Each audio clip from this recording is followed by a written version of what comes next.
Selamat siang Bu, nama saya Vanjelka Vitoria. Saya dari kelas 12 IPA. Teman-teman, saya ingin membaca isi dari ayat Yeremia 29 ayat 11. Sebab aku ini mengetahui rancangan-rancangan apa yang ada padaku mengenai kamu. Demikianlah firman Tuhan, yaitu rancangan damai sejahtera dan bukan rancangan kecelakaan, untuk memberikan kepadamu hari depan yang penuh harapan. Saya ingin menceritakan tentang kehidupan saya yang berkaitan dengan ayat ini.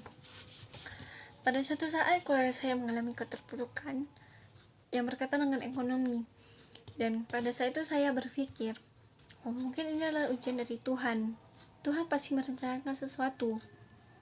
Tuhan memberikan saya ujian seperti ini supaya saya sadar atau belajar dari kejadian ini. Seperti saya bisa belajar dari kejadian ini, saya tahu siapa yang ada kepada kita pada saat kita susah ataupun senang, itu siapa saja. Dan saya juga belajar dari kejadian ini bahwa kita tidak boleh sombong dengan harta apa yang kita miliki. Kita tidak boleh merendahkan orang lain ataupun kita menertawakan orang yang lebih susah daripada kita. Dan saya belajar juga bahwa harta tidak selamanya ada kepada kita. Pasti suatu saat kita ada berada di atas, dan pada suatu saat kita akan berada di bawah.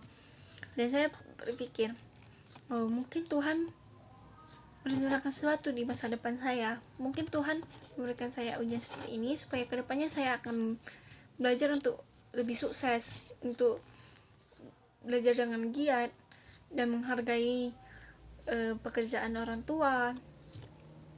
Dan mungkin ada beberapa orang yang mengalami kejadian seperti saya, pasti akan menyalahkan Tuhan, tapi saya tidak menyalahkan Tuhan.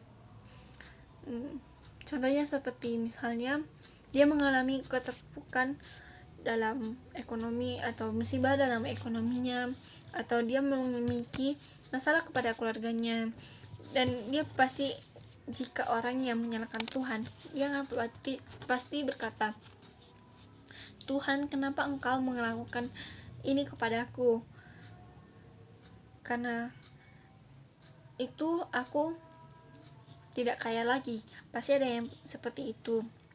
Dan saya ingin berkata bahwa apapun yang Tuhan uji kita, atau ujian yang diberikan Tuhan kepada kita, pasti kita bisa melewatinya, karena Tuhan pasti membantu kita atau menolong kita.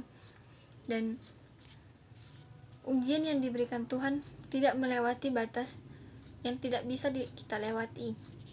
Dan inti dari ayat ini adalah kita tidak boleh menyalahkan Tuhan dengan rencana apapun yang Tuhan lakukan kepada kita. Kita tidak boleh menyalahkan Tuhan, dan kita harus tetap berdoa kepada Tuhan, dan kita harus percaya kepada Tuhan bahwa Tuhan akan menolong kita pada saat kita mengalami keterpurukan. Sekian dan terima kasih.